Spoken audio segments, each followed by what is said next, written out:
మహబూబ్ నగర్ నగరంలోని first training సెంటర్లో ప్రతిష్ఠించిన వరసిద్ధి వినాయక స్వామివారికి మహబూబ్ నగర్ ఎమ్మెల్యే శ్రీ ఎన్ఎం శ్రీనివాసరెడ్డి ప్రత్యేక పూజలు నిర్వహించారు. ఈ సందర్భంగా ఎమ్మెల్యే మాట్లాడుతూ సుమారు 1000 మంది మహిళలు వివిధ కోర్సుల్లో శిక్షణ పొంది ఉద్యోగాలు, ఉపాధి అవకాశాలు పొందడం గర్వకారణమని అన్నారు. మహిళలే స్వయంగా వినాయక మండపాన్ని అలంకరించడం మహిళా శక్తి ప్రతిబింబమని అభినందించారు. ఈ కార్యక్రమంలో జిల్లా విద్యాశాఖ అధికారి Ravinder, Vandemataram foundation founder Ravinder, CMO Balu Yadav, AMO Dunkudu Srinivas, MLA PA Anil, Mahabubnagar first incharge Nijalingappa, centre సిబ్బంది తదితరులు పాల్గొన్నారు.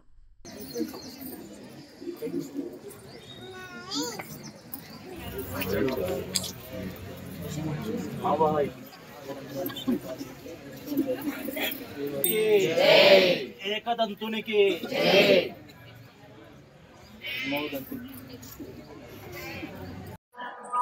వినాయక చతుర్థి శుభాకాంక్షలు. చాలా అద్భుతంగా చేసుకున్నారు. నిజంగా మీ కాన్సెప్ట్ రామా. సో మీ అందరికీ కూడా కంగ్రాచులేషన్స్. మీ ఎగ్జామ్ కూడా నెక్స్ట్ మంత్ అవుతుంది అనుకుంటా, అంతేనా? 30th అయిపోతుంది. దాని ఫీజు కట్టేస్తాం మేము. నెక్స్ట్ మంత్ ఎగ్జామ్లో మీరు అందరూ కూడా ఫ్లయింగ్ కలర్స్ తోటి మీరందరూ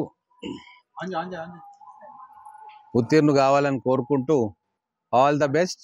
మళ్ళీ ఒకసారి ఫేర్వెల్ పార్టీలో మళ్ళీ అందరం కలుసుకుందాం. యాక్చువల్గా ఈరోజు మా మిసెస్ కూడా రావాలనుకుంటే కానీ వేరే కార్యక్రమంతో ఆగిపోయింది. రావాలని ఎంతో కోరిక ఉండే, కాకపోతే కుదరలేదు. నెక్స్ట్ మన ఫేర్వెల్ పార్టీ ఎప్పుడు పెట్టుకుంటారో చెప్తే అడ్వాన్స్గా అందరం కలిసి మీ ఫేర్వెల్ పార్టీలో మేము అందరం భాగస్వాములు అవుతాం. ఉపాధ్యాయులందరికీ కూడా మన శాసనసభ్యులు గారు గురు పూజోత్సవం సందర్భంగా అందరికీ కండువాలు పంపిస్తున్నారు. అక్కడ ఉన్నటువంటి అమ్మ ఆదర్శ పాఠశాల కానీ వాలంటీర్స్ ద్వారా కానీ అందరు ఉపాధ్యాయులకి ఆత్మీయ సత్కారం చేయాలనేటువంటిది వారి సంకల్పం. దయచేసి వాటిని ప్రేమతో స్వీకరించాల్సిందిగా